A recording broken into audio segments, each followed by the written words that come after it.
아, 예. 예수님의 산상수훈 첫 번째 가르침이 팔복인데요. 오늘은 이 팔복에 대한 이제 두 번째 설교 말씀입니다. 팔복은 이제 천국 시민이 누리는 복에 대한 이야기이죠. 또 우리 천국 시민은 어떤 특징을 가지고 있는가에 대해서도 이 팔복을 통해서 우리가 알아볼 수가 있습니다. 주님이 말씀하시는 진정한 복의 의미가 무엇일까? 우리는 복에 대한 이런 개념을 가지고 있어요. 그래서 어떤 경우에는 이것이 기복적이다 이렇게 생각하는 분도 계신지 몰라요. 그러나 성경은 복에 대한 이야기로 가득하고 또 하나님이 우리에게 말씀하시는 복은 기존에 우리가 생각하던 것과 또 조금 다른 부분도 있습니다. 우리 앞에 말씀에 이어서 오늘 네 가지 남은 복에 대한 말씀을 드리려고 하는데요. 우리 앞에 있는 것들을 한번 먼저 보시면 마태복음 5장 3절 말씀입니다. 심령이 가난한 자는 복이 있나니 천국이 저희 것이다 말씀하셨어요. 4절에 애통하는 자는 복이 있나니 저희가 위로를 받을 것이며, 이런 큰 소리로 한번 읽어보세요. 온유한 자는 복이 있나니 저희가 땅을 기업으로 받을 것이며, 네 번째 6절에 의에 줄이고 목마른 자는 복이 있나니 저희가 배부를 것이며. 아멘. 주님이 말씀하시는 복된 자가 어떤 자인가, 어떤 사람인가 우리 마음에 깊이 새기고 또 이 복을 받는 삶을 여러분 모두가 살아가게 되시기를 주님의 이름으로 축원합니다. 오늘 네 가지 복 이어서 말씀드리려고 하는데요. 7절 말씀이에요. 7절 말씀 함께 긍휼히 여기는 자는 복이 있나니 저희가 긍휼히 여김을 받을 것이며. 아멘. 긍휼이라는 말은요, 우리 영어에는 compassion이라고 되어 있는데 우리 라틴어에서 온 두 단어가 이렇게 함께 모여져서 된 의미의 단어입니다. 이 파티라고 하는 말과 쿰이라고 하는 말인데 함께 고통을 받다, 그런 의미를 가지고 있어요. 그러니까 단순히 어떤 상황이나 일, 사람에 대해서 안 됐네, 참 불쌍하다 이렇게 동정하는 마음이 아니라 그들과 함께 그들이 고통하고 있는 장소로 기꺼이 내려가서 함께하는, 함께 고통을 나누는, 이것을 긍휼이라고 이야기하는 겁니다. 그냥 안 됐다 생각하고 쯧쯧 혀를 차는 이런 게 아니고 고통받는 현장에 같이 들어가서 함께 고통을 나누는 것을 말해요. 그 나눔과 헌신에도 차이가 있습니다. 우리가 헌신 예배도 드리곤 하는데요. 이 나눔이라는 것은 내가 여유가 있어서 그것들 중에 일부를 필요한 자에게 흘려보내는 거예요. 이것을 나눔이라고 주로 정의를 합니다. 그런데 헌신이라는 것은요, 나에게도 너무나 필요한 거예요. 꼭 있어야 되는 겁니다. 그리고 중요한 거예요. 근데 그것을 기꺼이 바치는 것을 헌신이라고 이야기를 합니다. 우리 한자어로 헌신이라 하니까 그럼 몸을 바치는 거구나 생각하는데 그것도 의미가 있어요. 왜냐하면 우리 사람들은 자기 몸을 얼마나 소중하게 생각하는지 몰라요. 몸이 얼마나 중요합니까? 그래서 몸에 좋다 그러면 굼벵이도 잡아먹고 뱀도 잡아먹고 몸을 보신하기 위해서 그렇게 신경을 쓰는 거예요. 내 몸이 조금 아프거나 다치면 그걸로 인해서 막 온갖 짜증과 또 그 상처로 인한 고통을 울부짖는 것, 이게 우리 사람들이 자기를 사랑하는 마음이잖아요. 그래서 예수님이 이걸 잘 아셔서요, 말씀하시기를 내 이웃을 내 몸처럼 사랑하거라 이렇게 말씀하셨어요. 그러니까 우리 자신의 이런 귀하게 여기는 몸을 하나님께 드리는 것, 그 의미를 우리가 잘 생각해 볼 수가 있습니다. 여기 소중히 여기는 몸을 하나님께서 쓰시도록 하나님께 올려드린다, 이런 의미를 담고 있는 것이 헌신이지요. 긍휼은 자선의 성격의 나눔이 아니라 진정한 헌신을 하는 것이 바로 긍휼입니다. 헨리 나우엔이라고 하는 시대에 아주 탁월한 영성 신학자가 계셨습니다. 이분은 예일대학의 교수직을 내려놓고 정신박약 공동체인 라르쉬라고 하는 곳에 가서서 돕습니다. 그 중에 하나, 이 캐나다 토론토에 있는 공동체가 데이빗 브레이크라고 하는데 그곳에 가셔서 이 정신박약 장애자들을 위해서 마지막 생애를 보내시다가 1996년 9월에 그리 많은 나이도 아니신데 심장마비로 세상을 떠났어요. 그가 긍휼에 대해서 이렇게 이야기를 했습니다. 특권적인 위치에서 허리만 구부려 소외된 자들에게 향하는 것이 아니라 고난이 가장 극심한 곳에 들어가서 거기에 자리를 잡는 것이다. 이렇게 이야기를 했어요. 그리고 그 가르침대로 본인도 그 연약한 사람들 사이에 들어가서 그들을 섬기면서 함께 인생을 보냈던 아주 귀한 교훈을 남기고 있는 것입니다. 여러분, 이와 같이 진정으로 다른 사람을 사랑하고 고통받는 그 자리에 기꺼이 참여하는 이 긍휼의 마음이 저와 여러분에게도 가득하기를 주님의 이름으로 축원합니다. 우리 주님의 이런 사람이 복 있는 사람이다 이렇게 말씀을 하셨어요. 또한 마음이 청결한 자 8절 말씀인데요. 함께 봅니다. 마음이 청결한 자는 복이 있나니 저희가 하나님을 볼 것이미요. 아멘. 네, 청결한 마음은 산만하지 않고 정돈된 마음을 말합니다. 그 사심이 없는, 그래서 두 마음을 품지 않고 투명하고 진실한 성품, 이것이 마음이 청결하다 이렇게 이야기를 하는 거지요. 야고보서 4장 8절에도 이 두 마음을 품는 것에 대한 강한 경고의 말씀이 있어요. 하나님을 가까이 하라, 너희를 가까이 하시리라. 죄인들아, 손을 깨끗이 하라. 두 마음을 품은 자들아, 마음을 성결하게 하라. 이렇게 말씀합니다. 그러니까 죄인을 말씀하시면서 동시에 두 마음을 품은 자를 이야기하고 있어요. 행실로 죄를 짓는 거나 마음에 두 마음을 품는 거나 동일하게 죄악이 된다 하는 것을 말씀하고 있는 거죠. 마음이 청결한 자의 태도는요, 언제나 일관되게 나타납니다. 결코 이것이 융통성이 없거나 고집스러운 것이 아니에요. 근데 두 마음을 품은 사람은 어떤 사람에게는, 어떤 상황에서는 이렇게 반응하고 이렇게 말하고, 또 다른 사람과 상황에서는 또 다르게 말하고, 이것이 두 마음을 품은 자의 특징입니다. 그럼 오늘 이 말씀대로 우리가 마음을 하나님의 말씀에 비추어 보면서 자신에게는 엄격하게, 또 다른 사람들에게는 관대하게 대하는 사람, 이 사람이 마음이 청결한 사람인 것이지요. 그래서 예수님께서 제자들에게 말씀하시기를 마음이 청결한 사람, 이 사람은 하나님을 볼 것이다 이렇게 말씀하셨는데, 또 나를 본 자는 아버지를 보았다 이렇게도 말씀하셨어요. 예수님이 이렇게 하나님을 설명할 때 유대인들이 아주 격분하면서 돌을 들어서 예수님을 치려고 했습니다. 내가 선한 일을 행했는데 어찌하여 돌로 치려 하느냐 라고 물으실 때, 내가 선한 일을 함으로 돌로 치려는 것이 아니라 사람이 되어서 내가 하나님이라고 함으로 우리가 돌로 치려는 것이라. 이렇게 분명히 유대인들이 반발했던 것을 봅니다. 여기에 예수님께서 마음이 청결한 자는 하나님을 볼 것이다 라고 말씀하신 것은 지금 그들이 눈앞에 있는 성자 하나님, 예수님을 보고서도 보지 못하는 그 안타까운 상황을 예수님 경험하고 또 그들을 아시고 말씀하시는 거예요. 주님의 말씀, 하나님의 음성이 그들 가운데 들려지나 그 듣지 못하면서 깨닫지 못하는 그 안타까움을 보시며 우리 주님이 그들에게 말씀하시는 겁니다. 여러분, 우리는 귀는 닫을 수도 없어요. 들려지는 소리를 다 그냥 듣게 됩니다. 우리의 눈은 좀 이렇게 감아 외면할 수 있는지 모르지만 우리의 귀는 다 들어야 되고 들을 수밖에 없어요. 그런데 우리의 영안이 닫혀져 있고 우리의 영적인 귀가 열려져 있지 않으면 영적인 부분을 보지 못한단 말이에요. 하나님이 보여주시는 것을 보지 못하고 듣지 못하기 때문에 여전히 영적 소경과 같이 귀머거리 같이 그렇게 행동할 수 있다는 이야기를 오늘 이 말씀을 통해서 우리가 생각해 보게 됩니다. 그런데 그들 마음이 청결하지 않기 때문에 자신들 앞에 계시는 성자 하나님을 보지 못하는 거죠. 그분의 말씀의 의미를 깨닫지 못한 것이지요. 여러분, 정결한 마음을 가지셔서 계시된 하나님의 말씀을 통해 하나님의 음성을 들으실 수 있게 되기를 바랍니다. 그리고 그분이 행하시는 일을 우리의 눈으로 볼 수 있는, 그래 복 있는 사람들이 다 되시기를 주의 이름으로 축복합니다. 또 화평케 하는 자가 복이 있다 그랬어요. 9절 말씀입니다. 함께 화평케 하는 자는 복이 있나니 저희가 하나님의 아들이라 일컬음을 받을 것이며. 아멘.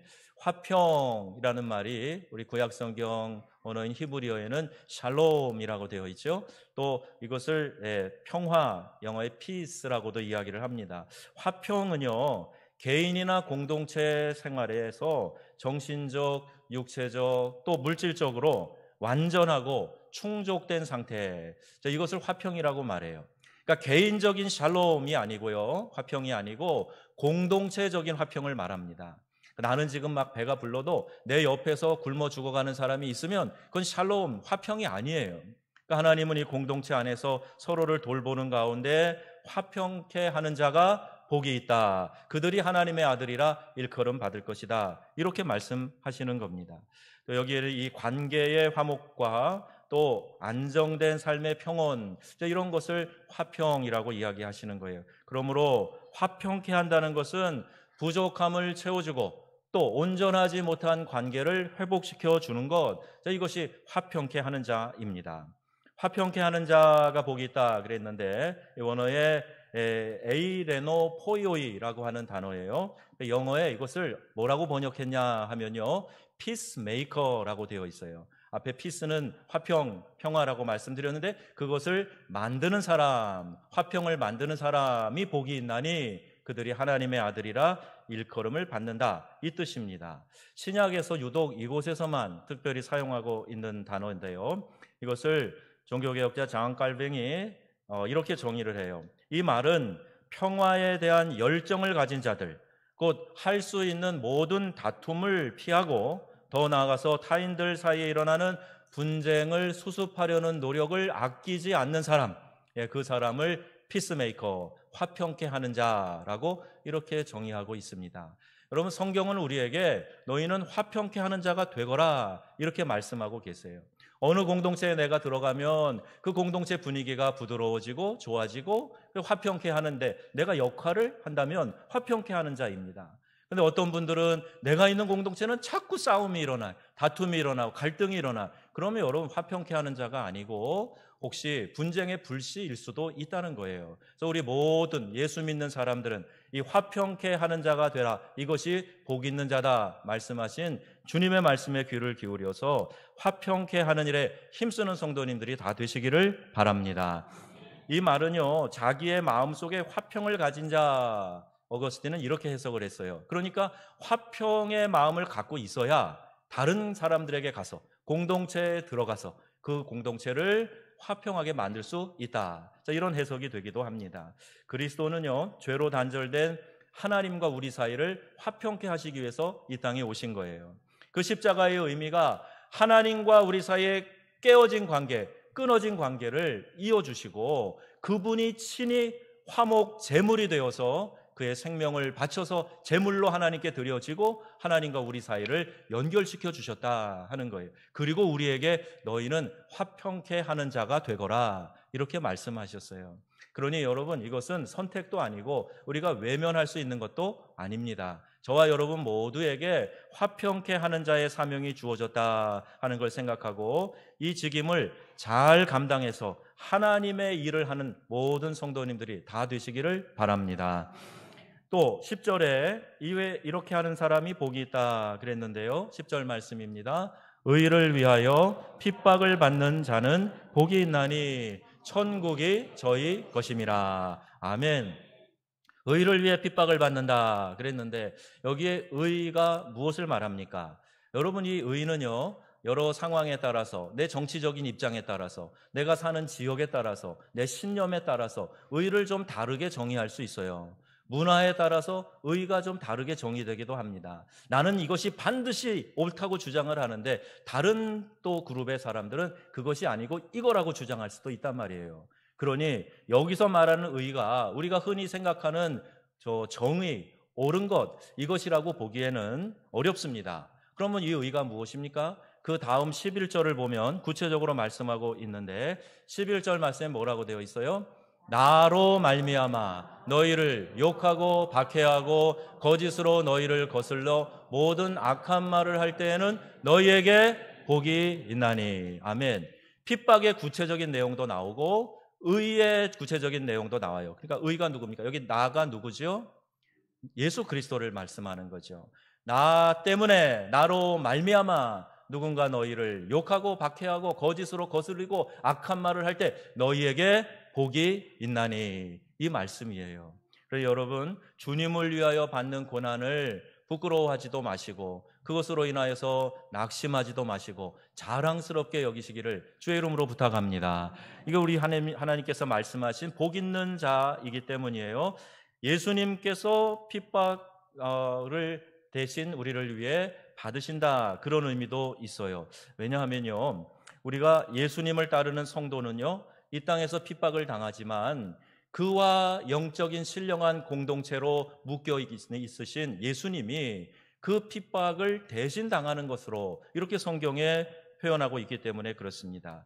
교회는 하늘에 계신 그리스도와 연합된 몸이다, 에베소서 1장 23절에 말씀하고 있어요.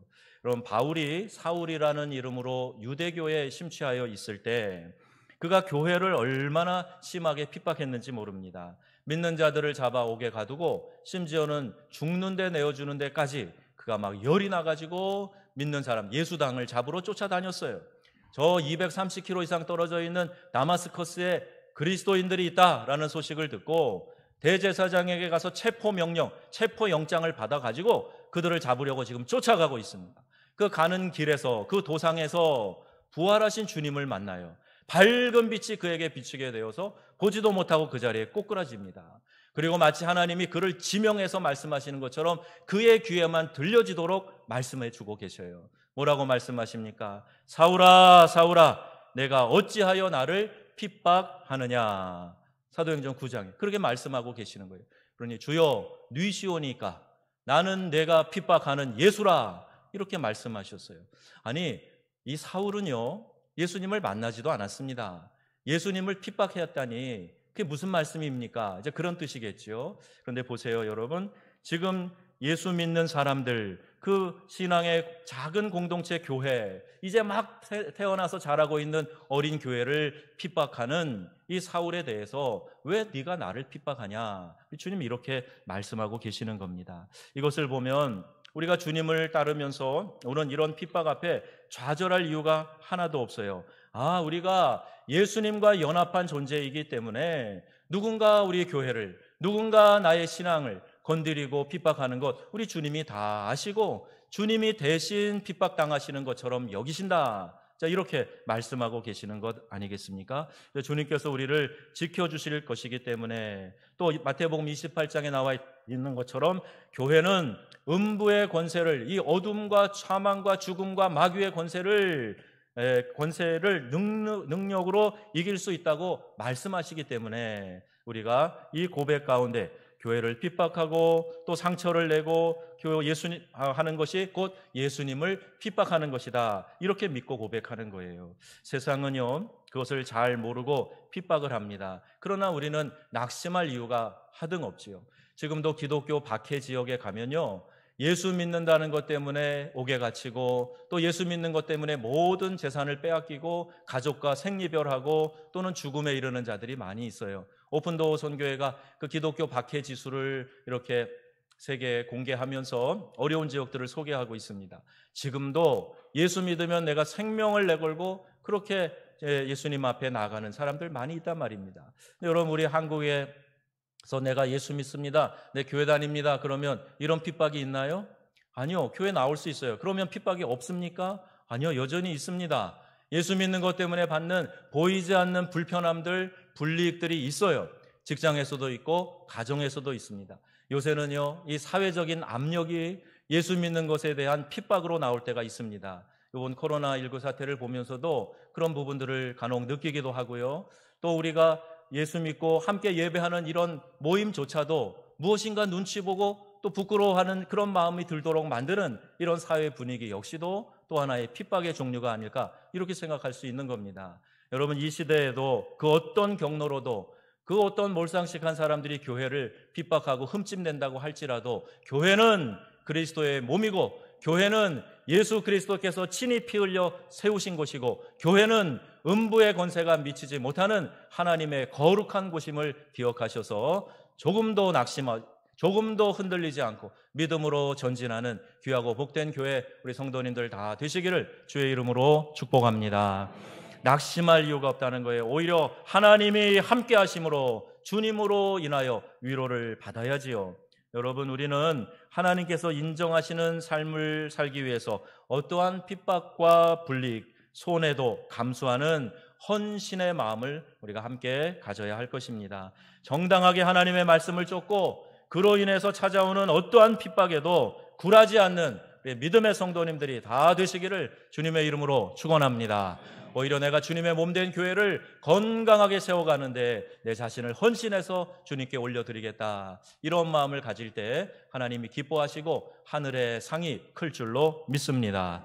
네 번째 복인 의에 줄이고 목마른 자도 복이 있다. 저희가 배부를 것이다 그랬는데요, 의를 위하여 핍박을 받는 자는 천국이 저희 것이다, 이렇게 약속의 말씀을 해주고 있습니다. 곧 의를 위해 핍박을 받는 사람은요, 이 땅에서도 또 영원한 천국에서도 복을 받게 된다 하는 말씀이에요. 어떻게 보면 이 앞에 7가지 복의 총 결론이라고도 할 수 있는 그 말씀이 의를 위해 핍박을 받는 자, 그가 천국을 소유하게 된다 하는 이 말씀입니다. 여러분, 고난을 받는데도 마음이 평안하고 기쁨이 충만한 분들이 있지요. 하나님이 붙들어주고 계셔서 그래요. 내가 의를 위해 지금 고난을 받는 것이다 생각하셔서 주님 앞에 영광 올려드리고 더욱 주님 손 붙들고 나아가겠습니다 결단하며 마음을 굳게 하시는 믿음의 성도님들 다 되시기를 바랍니다. 자, 이제 주님께서 말씀하시는 이 8가지 복은 우리의 마음에서 시작되어서 행동으로 옮겨진다 하는 것을 알아야 돼요. 그러니까요, 우리의 성품에 대한 것이라고 말할 수 있어요. 먼저 심령이 가난한 자가 복이 있다, 또 애통하는 자가 복이 있다, 온유한 자가 복이 있다, 의에 줄이고 목마른 자가 복이 있다, 긍휼히 여기는 자가 복이 있다, 마음이 청결한 자가 복이 있다, 화평케 하는 자가 복이 있다, 의를 위해 핍박받는 자가 복이 있다. 자, 이게 뭡니까? 다 우리의 마음의 자세를 이야기하는 거예요. 우리의 마음에 그와 같은 것들을 품고 이것을 우리의 삶에서 행동으로 나타나게 하는 사람이 성령의 열매들을 맺게 된다 하는 것이지요. 여러분, 이와 같이 내면의 변화를 통해서 궁극적으로 누리는 복이 있는데 그게 바로 하나님의 나라를 살아가는 거예요. 이 땅에서도 하나님의 나라를 누리며 살아갈 수 있는데 이것이 바로 이 주님이 말씀하신 내면의 복을 누리며 살아가는 사람, 그 사람에 대한 이야기입니다. 여러분 모두가 이 내면의 변화로부터 시작해서 천국을 누리며 살아가실 수 있기를 바랍니다. 이 땅에 천국이 있다니까요. 이 땅에서 주의 천국을 누릴 수 있단 말입니다. 환경과 상황이 문제가 아니에요. 하나님이 우리에게 주신 이 은혜를 가지고 살아가면 하나님의 천국을 이 땅에서 누리면서 살다가 주님 앞에 섰을 때 상급받고 칭찬 듣고 그 영광스러운 자리에 우리가 서게 된다는 말씀입니다. 여기에 놓칠 수 없는 진리가 하나 있습니다. 8가지 성품 자체가 축복이 아니라 그 마음으로 주님 앞에 나가야 된다는 거예요. 이 마음을 가지고 주님께로 나가야 된다는 거예요. 가난한 마음, 애통하는 마음, 온유한 마음, 의에 줄이고 목마른 마음, 긍휼히 여기는 마음, 청결한 마음, 의를 위해 핍박받는 마음, 이것이 다 주님 앞에 나아갈 수 있는 아주 중요한 동기를 부여해 주기 때문이에요. 여러분, 우리가 일상적으로 좀 어떤 권태감에 빠지게 된다든지 또 어떤 삶에 대해서 나름대로 좀 이렇게 식상해 있을 때 삶에 어려운 문제가 생기게 되면 우리 주님 앞에 나가게 되죠. 특별히 더 기도하게 되고 주님을 더 찾게 되고 은혜를 구하게 되지 않습니까? 근데 여기 열거된 8가지의 마음은 모두가 다 주님을 더욱 간절히 찾도록 해주는 그 마음이 된다는 겁니다. 이러한 마음으로 주님께 나아갈 때 하나님의 영광이 임하게 되고 온전한 위로와 축복, 변화를 누리게 될 것입니다. 그러므로 우리 안에 회복되어야 될 하나님의 성품을 한마디로 정의한다면 주님께 의뢰하는 마음이에요. 여러분, 정말 간절히 하나님을 찾는 그런 마음이 있으십니까? 목이 마를 때 시원한 물 한 잔 마시고 싶은 그 마음처럼 여러분 하나님을 찾는 그런 마음이 있어요? 목마른 사슴이 시냇물을 찾듯이 갈급한 마음으로 주님을 찾는 그런 간절함이 저와 여러분에게 있기를 바랍니다. 우리 주님께서 내가 생수의 근원이라고 말씀하셨어요. 내가 생명의 떡이라고 말씀하셨어요. 그런데 다른 곳에서 내 이 갈증을 해소하려고 하고 내 이 굶주린 허기진 배를 채우려고 하니까 우리는 계속해서 그 갈증에서 헤어나오지 못하는 겁니다. 여러분, 생수의 근원 되신 주님 만나시기를 바랍니다. 생명의 떡이신 주님, 그 주님과 깊은 영적 교제를 누리시기를 바랍니다. 이 갈급한 마음 주셔서 주님께 더욱 가까이 나가는 기회로 삼는 것, 이게 바로 복 있는 사람이라는 이야기예요. 삶의 순간순간 결단이 필요할 때에도, 고난에 직면했을 때에도, 기쁠 때에도, 또 실패했을 때에도, 성공했을 때에도, 그 어떤 때에도 먼저 주님을 의뢰하는 거예요. 그래서 주님, 이 순간 주님이시라면 어떻게 하시겠습니까? 주님이시라면 어떻게 결정하시고 어떻게 말하시고 어떻게 행동하시겠습니까? 자, 이것을 주님께 묻고 주님이 내 마음을 먼저 채워주시도록 간구하는 거지요. 여러분, 우리 인간의 목마름은요, 욕구를 채우지 못해서가 아니랍니다. 예수님과 만남이 없어서 목이 마르다 하는 거예요. 진정 우리에게 변화가 없는 것은 결단의 의지가 없어서가 아니라 예수님과의 만남이 없어서 결단과 변화가 일어나지 않는다는 겁니다. 여러분, 우리 주님 깊이 만나시기를 바랍니다. 생수의 근원 되신 주님, 생명의 떡이신 주님, 그분을 만나면 삶의 문제가 풀려지고 우리의 그 갈급한 심령이 하나님의 은혜로 채워지게 될 줄로 믿습니다. 팔복은요, 이러한 우리의 내면의 변화를 촉구하는 말씀이에요. 네가 그동안 붙잡고 있었던 게 뭐냐? 네가 그동안 추구하면서 너의 그 허기진 것을, 너의 그 갈증을 채우려고 했던 것이 뭐냐? 그거 내려놓고 나를 좀 붙잡아라. 나를 좀 찾아라. 수고하고 무거운 짐 지고 있으면 다 내게로 오라. 내가 너희를 쉬게 하리라. 이렇게 우리 주님이 초대하고 계시는 겁니다. 여러분, 이 말씀 붙잡으세요. 이 팔복의 내용들을 붙잡으세요. 내 심령 가운데 채우세요. 그러면서 내면의 변화부터 우리가 도전하고 시작해야 됩니다. 변화를 갈망하는 우리에게 소망의 메시지가 있어요. 이미 주님이 우리 가까이 와 계시고 우리를 바라보고 계시다 하는 거예요. 아직도 우리의 마음의 문을 열지 못하고 우리의 주의 음성이 들려지지 못하고 하나님이 움직이시는 그 손이 보이지 않는다면 다시금 여러분, 우리 주님을 여러분의 심령 가운데, 여러분의 중심에 초대하시기 바랍니다. 계시록 3장 20절에 이렇게 말씀하고 계세요. 볼지어다 내가 문 밖에 서서 두드리노니 누구든지 내 음성을 듣고 문을 열면 내가 그에게로 들어가 그로 더불어 먹고 그는 나로 더불어 먹으리라. 아멘. 우리 주님은 인격적이신 분이세요. 우리가 마음의 문을 열어드릴 때 우리 안으로 들어오셔서 좌정하시고 우리의 중심에서 우리의 삶을 이끌어 가신다 하는 말씀입니다. 이미 예수님을 영접하셔서 믿음 생활을 하신 분들도 여전히 내가 나의 삶의 왕좌에 앉아있고 주님은 한쪽 구석에 계시고 내가 나의 삶을 운전해 가고 주님은 그냥 따라오면서 도와만 주시면 되고, 이런 자세로 신앙생활하는 사람들이 여전히 많습니다. 여러분, 우리의 삶의, 우리의 인생의 핸들을, 운전대를 주님께 맡기고 내 삶의 중심에 우리 주님 계셔 주셔서 나의 삶을 전적으로 인도하여 주옵소서. 이것이 오늘 우리의 간구가 되어야 될 줄로 믿습니다. 우리 주님이 성령으로 우리 안에 계셔서 우리 안에 전적으로 임하고 다스리시는 것, 이것을 성령 충만이라고 말하지요. 여러분, 성령 충만하십시오. 성령으로 충만하시기를 바랍니다. 목회자와 장로님들과 우리 권사님들과 온 중직들이, 우리 온 성도들이 주의 은혜로 성령으로 충만하게 되시기를 주의 이름으로 축원합니다. 성령이 내 안에 충만하게 될 때 내 안에 주님이 복이라고 말씀하신 것들이 깊이 깨달아지고 이 복을 내 삶으로 실천하게 되어서 우리가 성령의 열매를 맺게 된다는 겁니다. 마음의 문을 활짝 열어드리시고 주님이 내 중심에 좌정하셔서 말씀하여 주옵소서. 주님 말씀하시면 내가 나아가기도 하고 주님 말씀하시면 내가 멈춰서기도 하리이다. 이런 신앙의 유연함이 있어야 돼요. 내 주장과 고집이 아니라 주님이라면 어떻게 하시겠습니까? 주님 뜻대로 행하여 주옵소서. 이것이 오늘 우리의 고백이 되어야 될 줄로 믿습니다. 주님과 동고동락하면서 하나님께 감동을 올려드릴 결단을 여러분 하나씩 하시기 바라요. 이 8가지 복을 생각하시면서 먼저 하나님, 제가 이 부분에서 이 복을 누려 보겠습니다. 주님, 저에게 이 복을 허락하여 주옵소서. 화평케 하는 자로, 피스메이커로 살아가겠습니다. 주님, 저에게 이 복을 내려 주옵소서. 긍휼히 여기는 마음을 가지고 살아가겠습니다. 주의 긍휼히 여김을 받는 삶을 살게 하여 주옵소서. 이렇게 결단하며 하나씩 실천해 보자는 거예요. 예수님과 함께하며 진정한 복이 있는 자의 삶을 살아가시는 저와 여러분, 우리 명성의 가족들이 다 되시기를 주 예수님의 이름으로 축원합니다. 아멘. 기도하겠습니다.